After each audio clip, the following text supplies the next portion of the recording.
Hey guys, welcome back. In today's video, we are talking about shorts balancing their books, desperate for shares, the swaps reset, and many more in this video.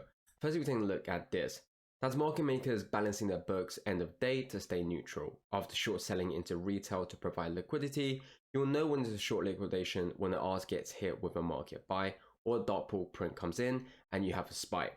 So what he's referring to is this breaking AMC, an institution or someone just bought 3.29 million shares, let's squeeze, where we're obviously taking a look at this candle here. Now I want to clarify one thing first, and it's understanding the fact just because someone bought in 3 million shares or $3 million worth of shares, it doesn't mean the price is going to squeeze. It doesn't mean the stock is going to squeeze.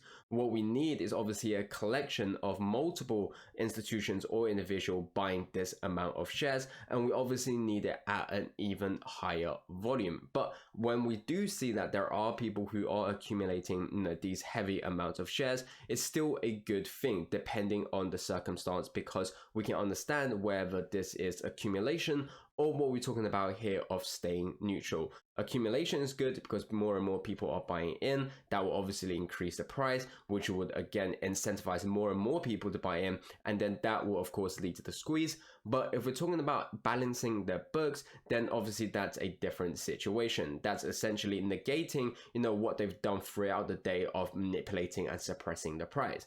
Now, one of the reasons they do this, and we've talked about this in the past, you can see here is again balancing their books, because what they've done throughout the day is again over leveraging with their short positions. So they need to obviously bring that back, because they are not worried right now, and they understand is that they can't bring AMC to zero. One of the things they want to do is obviously short AMC to oblivion, short AMC all the way to zero, but they know they can't do that. So what they do instead is, of course, the constant try to short AMC during the market to try and make people get afraid, to panic, and obviously to sell their shares. And then by the end of the day, they do buy it back. And so they kind of just rinse and repeat that whole process. Of course, there are other things like resetting swaps, like resetting FTDs. These are all things that they do. And so it's what we talked about of understanding what it is when we do see these volume of shares being bought. What is the reason why? Is it accumulation? Is it resetting the books? And that's the most important factor. But the very fact that we are understanding that they are, if this is them rebalancing their books, it shows what we've talked about. They know right now they can't bring AMC down to zero. They know they don't have that power.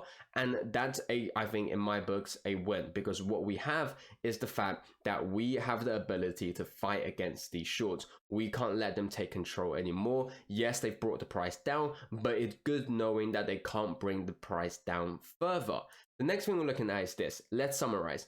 When the CEO offers 50 million shares to raise cash, that's by dilution.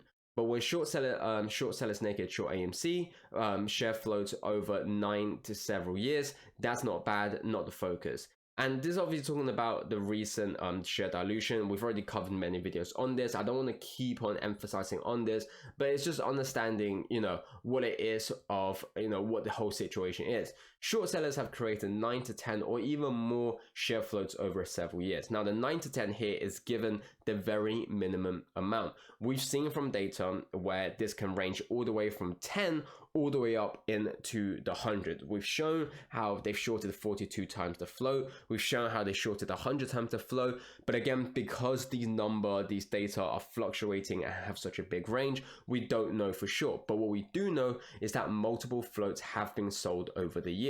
And so we have to understand that if that is the case, and even at the very minimum, if there was 10x the float of AMC shares that are existing out there, 50 million shares really won't help them get out of this situation, but 50 million shares will allow AMC to raise a healthy cash pile and allow them to grow further in the future. One of the things we have to understand is that the longer AMC stays alive, the more shares they have to create. So whilst AMC is creating these 50 million shares, which again will allow some short sellers to obviously cover, knowing the fact is that because the float is already so big, this 50 million shares is only a drop to the ocean. And the fact that AMC is still alive means that they will have to still create synthetics, that they have to still create, another 10x the float of AMC to keep making sure that they don't get squeezed and bankrupted because of their over leveraged positions.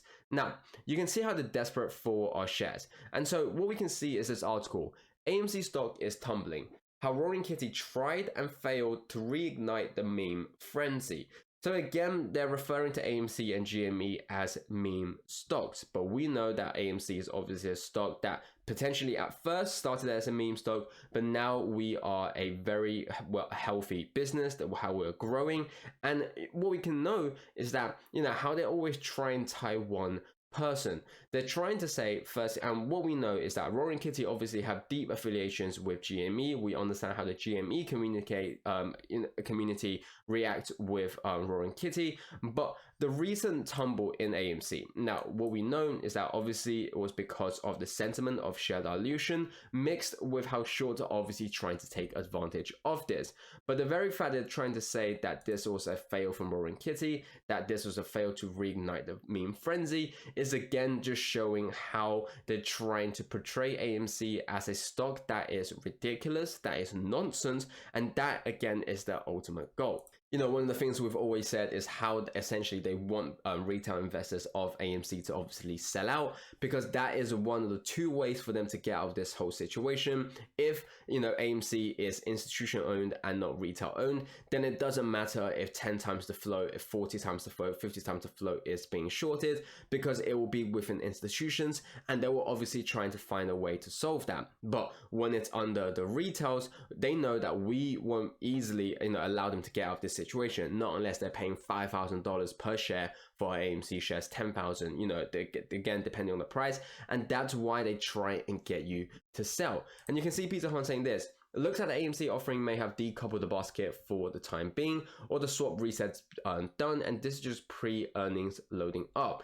And the reason why I say this is obviously talking about the contrast in terms of GME price and AMC price. We know that, typically we see them move in the same way. If GME is up, AMC up, and if GME is down, AMC is down, obviously vice versa as well. But again, with the dilution, they're saying that potentially what we have is the swap resets done, but also because of the earnings. And what we do have is of course the AMC earnings, but some things to understand is, there were CFDs and basket swaps on AMC and GME, but they were using AMC.N and GME.N, and the CFD and basket swaps utilize RICs, and so technically they could have qualified securities, not commodities.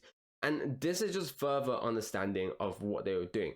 Again, what we have emphasized in the past is just how many methods they were for these shorts to, again, continuously suppress and manipulate AMC. How they found ways of resetting, how they found ways of prolonging the whole process. These were done through FTDs, through swaps, through options, through various kinds of methods. And this is just ways of proving it. The very fact that these things do exist shows us that there is, of course, manipulation and suppression that's obviously happening in the market. And that's exactly why it's important to understand and focus, what the problem is at hand and how we are actually, forcing them into a corner right now as they struggle with this.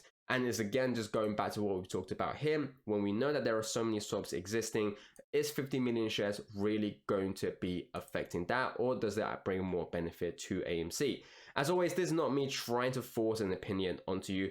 I'm just saying, with the data, obviously make sure you do your own due diligence. As always, none of this is ever financial advice, so do take a second on soul and then come to your own opinion at that. Now, what we have is the GME third quarter's earnings. So you can obviously see here, net sales of 0.86 billion for the period compared to 1 billion for the prior year's third quarter. Now, I've always said this, and it's about understanding the fundamentals of GME and AMC and the difference between the two.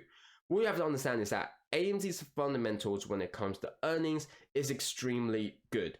And it is better than GME in the sense that we have a very healthy and operational, fundamental streams that is of course happening. The difference between AMC and GME is that GME has a way healthier cash piles, and that's what allows them to obviously also be in a good position. So GME has more money, but they don't have the revenue streams like AMC. AMC doesn't have the money, but they have a very healthy and good revenue streams. And again, that's the difference between the two, but both are still in a good position. It's just, of course, they want to improve, and that's what AMC is doing. AMC is trying to improve their cash pile, and GME is trying to improve their revenue streams. And that's how we obviously get to those situations. And that's why I'm talking about the share dilution. Now you can also see Serious question, is crypto being used as a source of collateral to debt swaps economically inflationary to international currencies?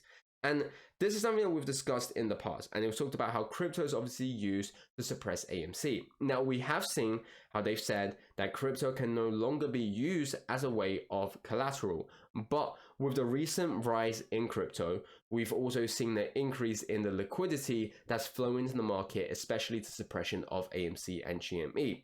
And just like we've seen in the past, whilst they have obviously banned the crypto to be a source of collateral, it wouldn't surprise me if they found different ways and loopholes of obviously still using crypto as collateral. And the very fact that we are seeing AMC going down as Bitcoin is going up, the liquidity of these short sellers going up, it could be proof of that. And so, you know, the answer for me and my opinion is that obviously, yes, I do think it's still used, but just in a less obvious way as before. And guys, thanks for watching the video. I'll catch you guys next time.